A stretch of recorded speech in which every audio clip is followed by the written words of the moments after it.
Guillaume, thank you for being with us today. And I want to start with where we are, where things stand in the global pandemic. Unprecedented times for a CEO, signs of hope with vaccines beginning to roll out.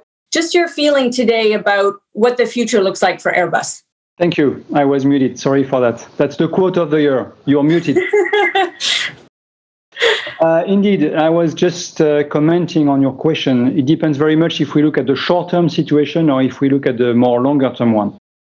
Short-term, it's all dominated by the pandemic and all the measures that have been taken by governments, also the fear of travel.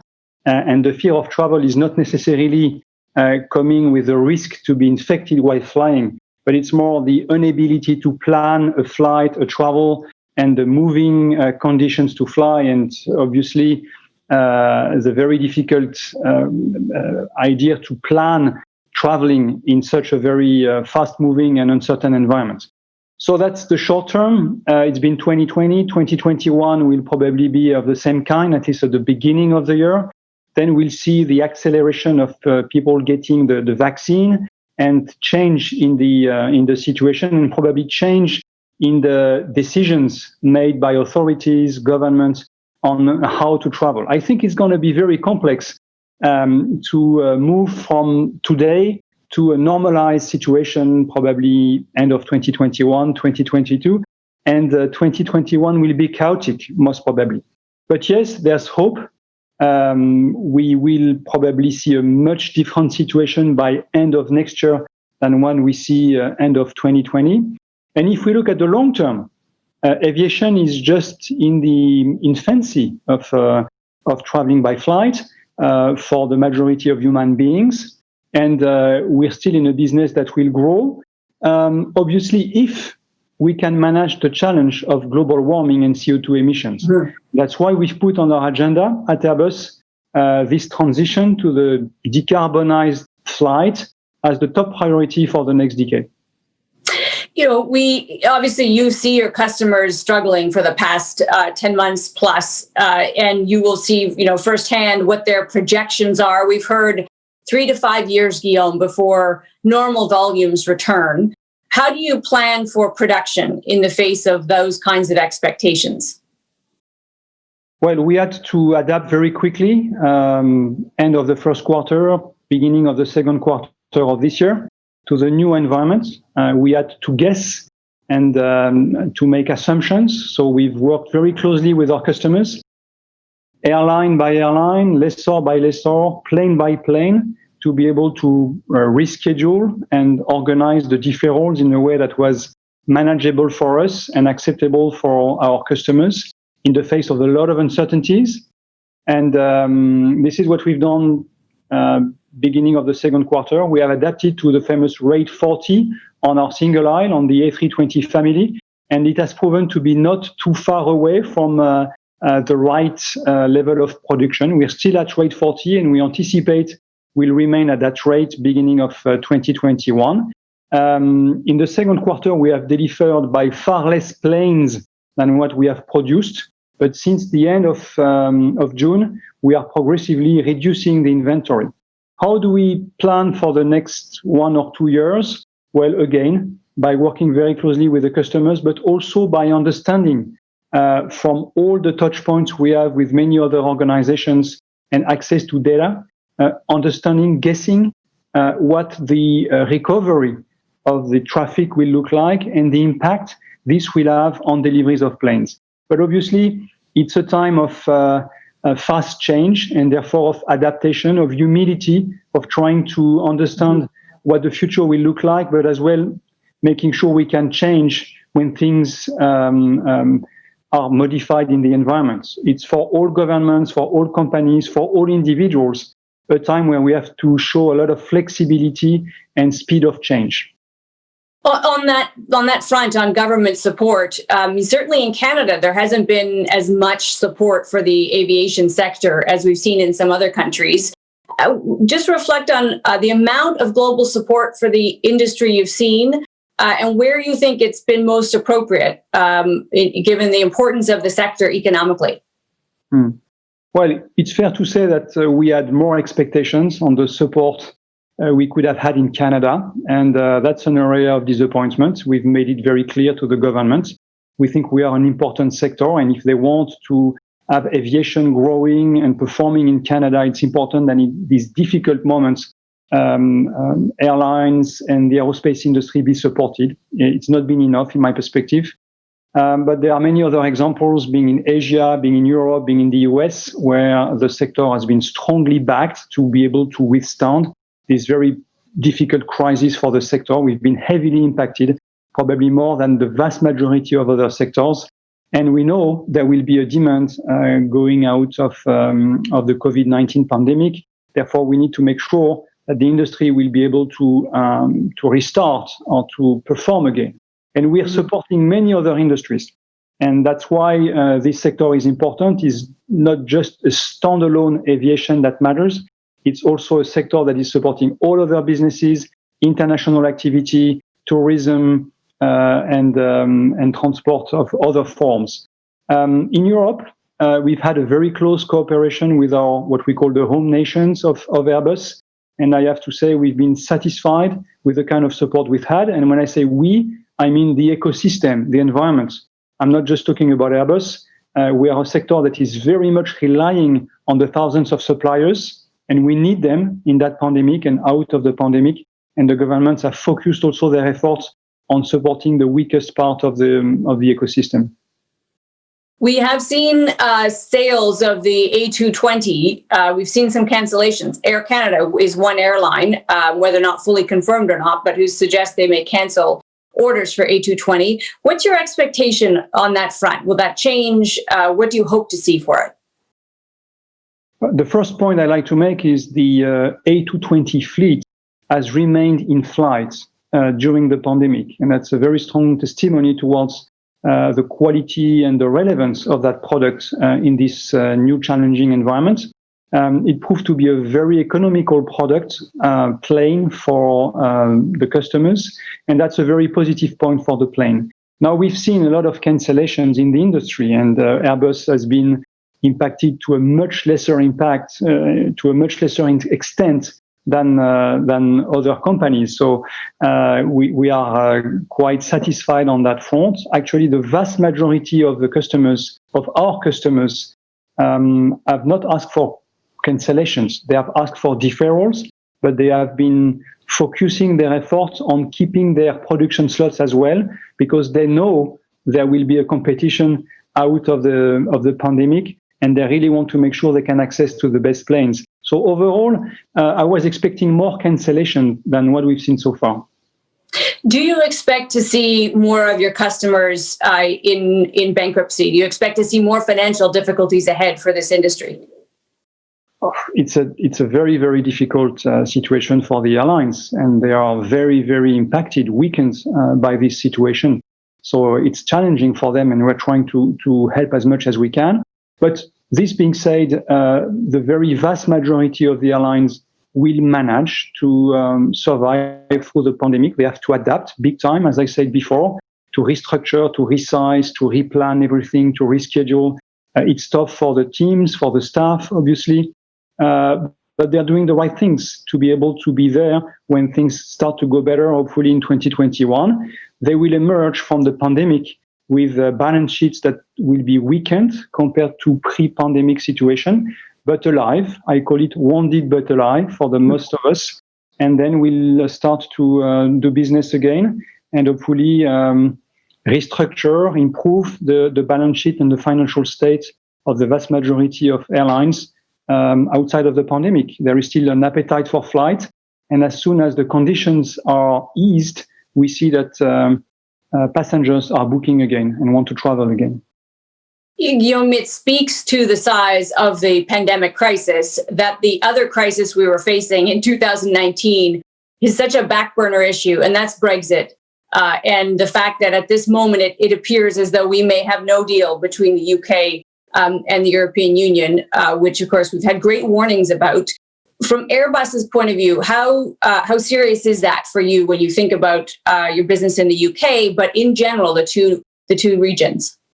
Well, first, it would really be a pity that after so many years of preparation, there is no deal at the end. I think it would be much better for the EU and the UK to have an orderly Brexit with a deal.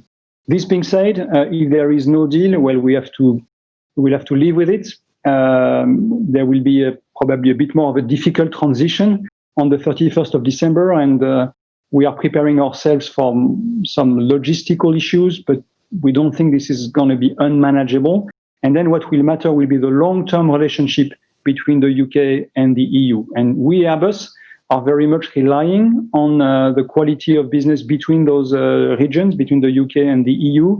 And therefore, we will support as much as we can good relationships taking form, taking shape out of the Brexit negotiations. But again, I really hope there will be a positive outcome. This will be much better for everyone, including for Airbus.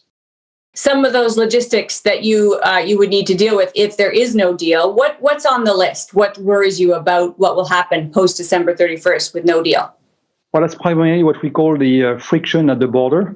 And with the uncertainties of goods moving one direction or the other one, and the new complexity and administrative hurdles and difficulties. But this is probably something that can be managed. But again, there is uncertainty with the no-deal Brexit. Some of the conditions for the no-deal Brexit are, in my understanding, not yet understood. So there is not much time remaining. And the beauty of the deal is that we know on which basis we can separate. Is there an eventuality in which Airbus would have to reconsider production in the UK if things don't sort themselves out? On the short term, we are not in a situation where we have to make decisions. The plant and the activities which are in the UK are performing, and there are productions of wings that are relying on heavy production systems that cannot be moved from one part of Europe to the other one. And anyway, we would not have the intention to do that. Now, again, it comes back to my previous point. For future investment, we will look very much first at the competitiveness of doing business in the UK, and second, at the ability to do business as we were doing before, as we're still doing today, in a very integrated manner between the different countries where we operate in Europe, including in the UK. So I'm more looking on the long term at the new situation and whether this will remain competitive for us to do business in the same way. There may be other areas where you're looking at future investments and relative competitiveness. In North America, is this a period where you would re-examine where you produce, Montreal and Mobile? Are there decisions in your future about what the shape of Airbus's production will look like? Well, we've taken decisions a couple of years ago with the assembly line of the 220 in Mobile. So we have now the production of the 320 family and the 220 family in Mobile. We have the production in Mirabel in Canada for the 220. So that's already a lot on our plate. It fulfills our current needs and expectations. And the plan is just to continue to grow on that basis with those plants when it comes to final assembly lines in North America. One thing we do know from your customers is that they do plan, many of them, smaller fleets to fly fewer planes. They don't expect volumes to be back for several years. That will obviously affect your long-term planning on production and cash flow. How does that change your thinking about new planes, planes in development? How much does that change the playbook for you for the years ahead? We will be in a post-pandemic environment that will be more competitive. So it will be very important for customers to have the right products. And what we hear is that the Airbus products are fitting very much with the expectations of the post-pandemic environment. Smaller modules, that's the case with the 220 compared to the existing range of products in the single aisle, in the domestic and regional flights. We have the XLR, the 321 XLR, that will be an outstanding product for the new situation. And we have decided to keep developing the XLR. It will be entered into service on time to our many customers who have ordered the plane. That's really a very important offering for us. And also on the wide bodies, the 350 is a fantastic plane for post-pandemic, as it's a long-distance plane with very good economics, low fuel burn, and lower fuel emission, CO2 emissions, lower fuel consumption and lower CO2 emissions. and as well a smaller module compared to the existing wide bodies, including the very large airplane, which are in service. Therefore, we think we are really lucky to have the right product, and we see what I was explaining before, the fact that there are so few cancellations, reflecting the appetite for those products. How much change has there been, Guillaume, because of the troubles at Boeing? Obviously, with the MAX, troubles is a kind way to put it. I know you probably wouldn't wish that on arrival, but is there a way to benefit from that in a competitive market?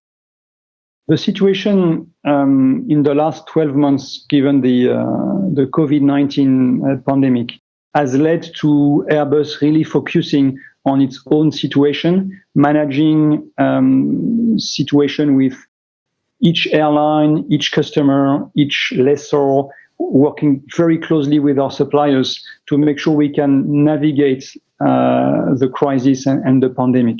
As you have seen, there have been very, very few campaigns, commercial campaigns. There are too many planes at the moment in service compared to the demand. And the competition that we find usually that takes place normally in normal times has been put on idle. So we'll see probably 2021, or not even sure in 2021, more active in 2022, new commercial campaigns arriving, and then we'll be again competing with Boeing. But in the recent months, it's been a very, very special situation, and we've really looked at ourselves, concentrated on what was the right thing to do for our own customers, our own suppliers. That's a bit unusual, but that's what COVID is about. And as you looked at yourself and your customers, it's been a time of change on investment in sustainable products and a future. We've seen it from big oil, let alone airlines. You've committed to more sustainable flight, the hydrogen fueled plane. How aggressive are your targets on a commercially viable hydrogen plane? Well, we were very committed already before COVID-19, but it's true that the pandemic and this large crisis raising a lot of questions for the future has led to an acceleration on the focus on environment. And we welcome it, because we are very happy that this is the trend. We think protecting the environment is a challenge for human society on the beginning of the 21st century, and we want to bring our contribution to it. We were already working on this, as I said, but we have accelerated the pace of work and the communication. We think the priority for us is to come with a new generation of planes that will fully leverage digitalization, and it's across the board changing the equation for our industry, automation and robotization of these large and complex objects, the planes, and the potential for decarbonizing. And here we have different possibilities. We're working on different technologies, but one which has really a lot of potential is hydrogen. And therefore, we are very serious about it. We're engaging a lot of efforts, our best teams, engineers. We have some projects, and we are partnering with states, supporting us with public money to be more focused, to be faster, and to make sure we can enter into service in 2035 with the first fully decarbonized airplane. And that's my priority. That's our priority at Airbus and with our main partners. And there will be a lot of external support required, in the sense that you can create the technology, but without the ability to refuel or transport fuel, there's a bunch of hurdles that still need to be crossed. Do you have the support of those, in some cases, government partners that are as committed so that you can actually rely on them? That's right. There is a lot of moving parts and things we need to align before being able to fly commercially, let's say, a hydrogen plane. We need the regulations, and they have to be worldwide regulations, because those planes will fly around the planet. So there is a need for alignment on the regulations, and to do on environment what we've been doing so far on safety, for instance, very successfully. We need as well to make sure that in the foreseeable future, before we see the entry into service of such a plane, that there will be those fuels available in large quantities at airports around the world, or at least in certain regions, and the planes themselves. And therefore, you're fully right. We need a lot of players to coordinate, align, and invest in a coordinated manner. That's why it's very good to communicate, to exchange. I see more and more momentum on speaking about those topics.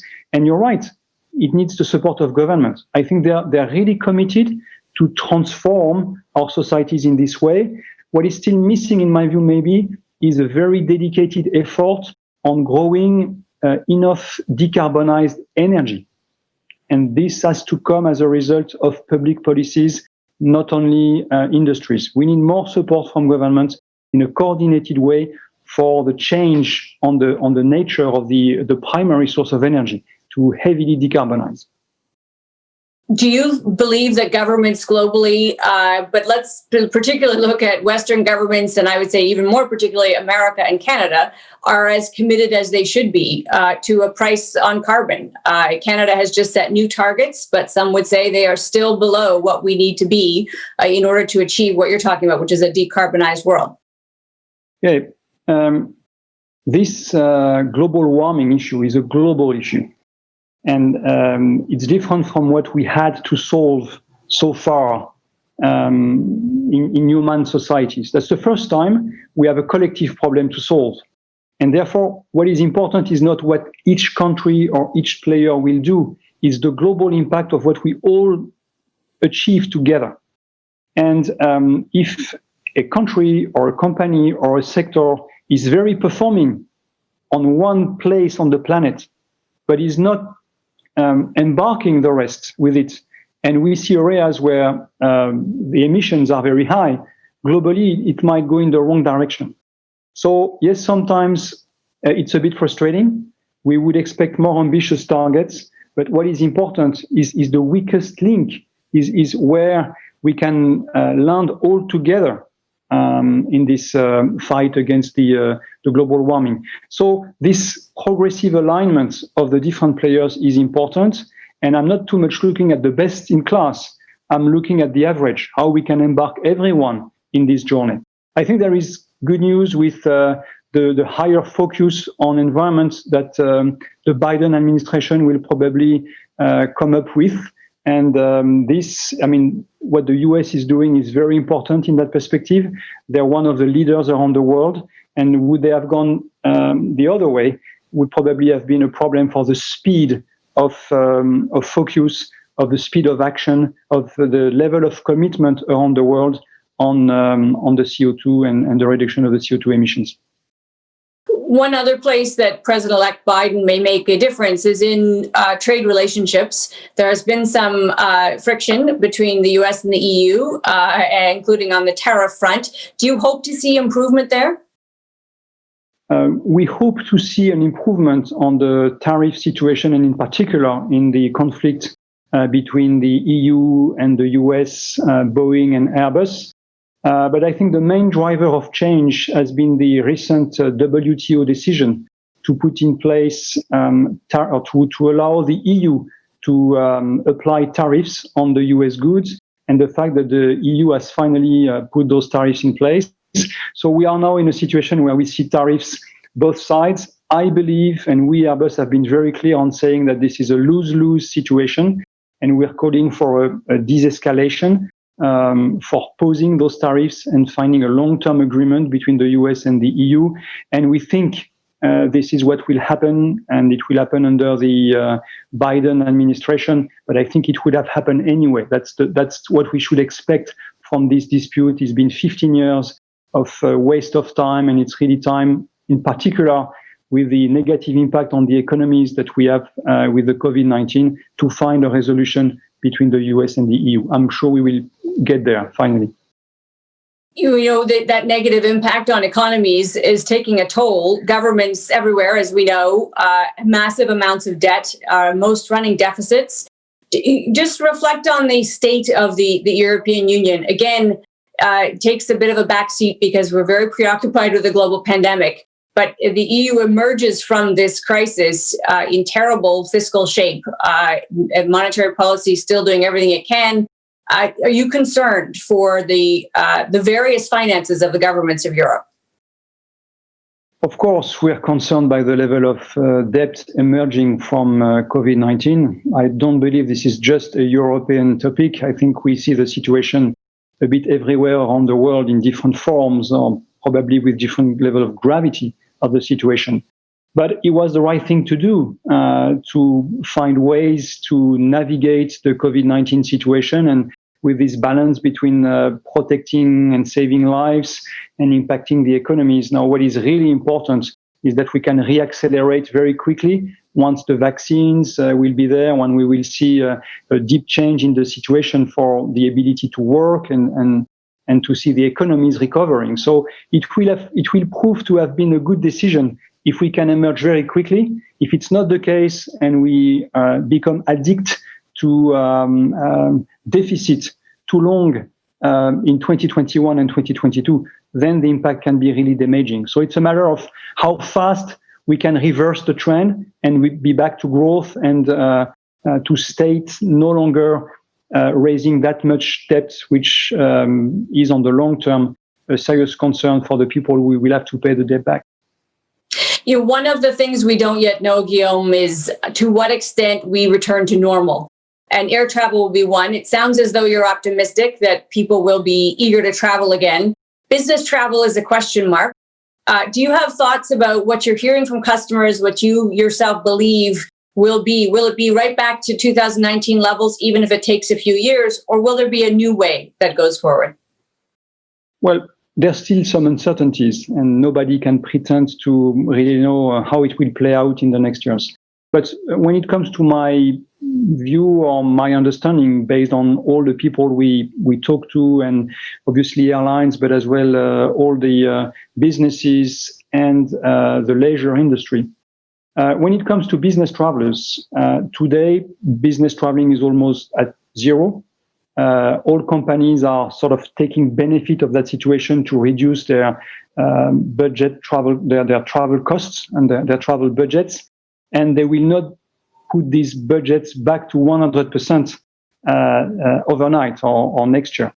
But I see more and more business leaders saying that they now fully understand the negative impact of not seeing their supplier, not seeing their customers, not working with their partners around the world, not visiting the governments or the regions where they operate. And most of them were saying 6 months ago, well, we'll probably never travel again like before. And now we start to hear a different music. Everybody needs to travel again to restore business. I was saying before, the speed of recovery outside of the pandemic will be absolutely key. Well, to do that, the vast majority of business people, they need to see their partners. It's not the same. Yes, we have fantastic digital tools to communicate. I'm sure we will more and much better use those systems as we do today. We will better use them in the future. But I don't think this will replace meeting people physically, in particular in business. So we might see some attrition, we might see some change, but not a deep change in my view. There is a sensibility at the moment that the next weeks and even months may be among the most dangerous of this pandemic, because there is an end in sight. Vaccines are here, they appear to work, and yet people are still sickening and still dying. Businesses are still struggling. So coming back to the lack of government support for the aviation industry in Canada, or the lack of a fiscal package for Americans in the US, when you speak to government leaders, what would you say to them about this next period and what might still be required? From my perspective, speaking as the CEO of Airbus and therefore for the aerospace sector, the priority is to be able to have an orderly back to flight for passengers. And what we have observed so far has been so much disorganization, lack of coordination, huge impact on the ability to travel, by far more than what was necessary. But it requires a lot of coordination, a lot of working together on a bilateral way. And we count on this work to take place now with the arrival of the vaccine to progressively reopen the routes and being able to have the passengers back in flight. Because when those routes are reopening, and we see it here and there, passengers are willing to fly. That's the way to feed this industry, to fuel the return to some normality, to ensure the majority of airlines, of companies in the aerospace sector can survive and then be back to business a bit like before. So that's the priority in my view, to be able to reopen routes and create some certainty, create some reasonable possibilities for passengers to fly when they want or need to fly. I think we need to leave it there, but we appreciate your time, Guillaume. Thank you very much for this. It's been a pleasure.